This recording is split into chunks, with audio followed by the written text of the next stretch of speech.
My dad is a CPA and worked really hard and worked harder than I do now, honestly. I mean, back then it was a different time. The technology wasn't where it is, but he was always there for me. He not only was at all my games, he was most likely the coach of all my teams. He made it a priority to always be involved, but that also meant that he sacrificed. That means that when we were going to bed, he was going back to work. I saw the sacrifice and the hard work that he put in and how he valued time with family and made it a priority. That's something that when I saw that growing up, that I wanted to make sure that I always had with my spouse and my kids. And we also want a work environment where people have their priorities straight. Our firm had a policy that you always put your faith first, your family second, and the firm third. And you had to keep that in balance. And if you couldn't keep that in balance, I didn't want you working for me.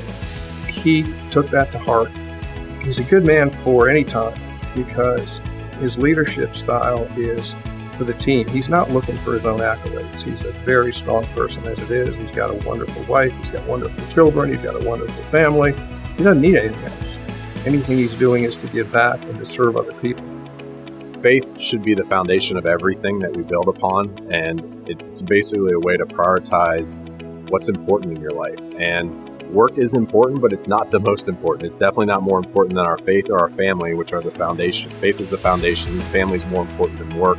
And if we have our priorities straight, everything else falls into line. That's something that we try to strive here, is to make sure that everybody has their priorities straight as much as possible. Fortunately, I've found partners that believe in the same priorities that I do, which makes us work so well together. You know, they're my best friends, and we all have very similar priorities. You know, WG, he's so even-keeled. He never gets rattled. And I think it's because he has his priorities set. He knows that at the end of the day, it's work, and there's more important things in life. He's always put family first.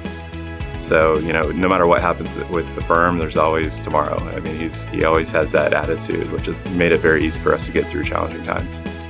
Every year as a firm, the three of us with our families go just get out of town, get together, spend a weekend together. And I'll never forget the first one. We had gone to the beach, and it was like the second night when we were kind of settled in, and he's like, well, we're going to do karaoke. And I'm like, karaoke? I'm not doing karaoke. And he goes, yes, you are. And I'm like, WG? Spoor's going to do karaoke? Okay, I got to see this. And he was into it. He nailed it. Like, he's a different person around his family. Around his family, he definitely lets down his guard, and he shows sort of the softer side of him. When he was working on his master's, he said, I want to work for Dad. That's what I want to do. I want to be in the firm and work for Dad. And I said, okay, well, then you probably need to do an interview. And he goes, well, can I just start working for him? I said, no, you need to interview, and you probably have to interview with his partner and not with Dad. And he came home and he said the same thing. Yeah, you need to interview with his then partner. Well, I asked him for his resume, and he said, my what? And I said, yeah, your resume. So go see my partner, go apply for a job. And my partner hired him. I think he assumed that we'd always be going to lunch together and doing stuff. And I ignored him for the first year because he had to get his own street cred, if you will. I didn't want him to be the boss's kid. And by the end of the first year, they realized he knew what he was doing. He earned the respect that he got.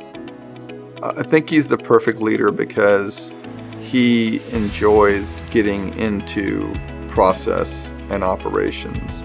And I think that this is going to force our profession to change. And so when you have forced change, the first thing you think of conceptually is what is the change and what is necessary. And then the second thing is, how do we affect that change? What are the components of it? What is the sort of the working way that we implement that change? And that's where he completely excels.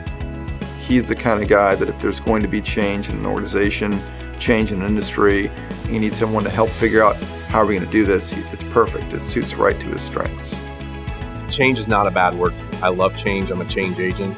You know, some of the people that work with me that have worked with me for a long time, you know, anytime I would go to a conference or take a new continuing education or learn something new, they're like, oh boy, here's WG. There's gonna be a change.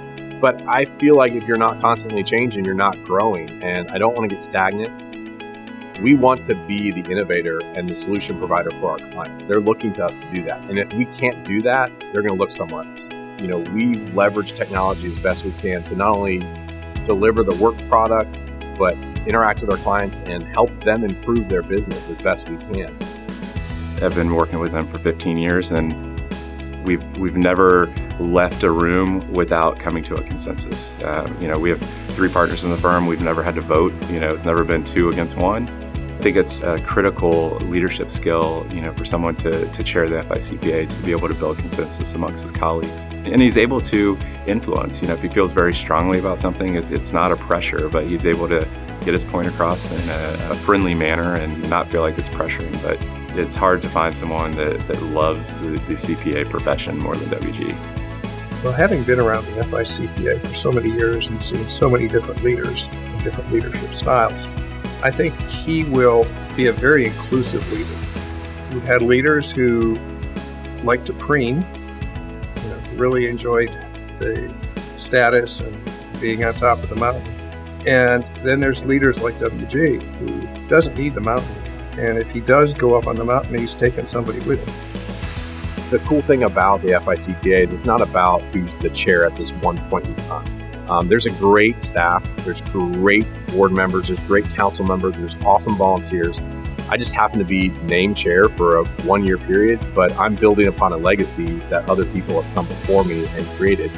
I like challenge, I like hard work, I think I can add value, I think I can do a good job.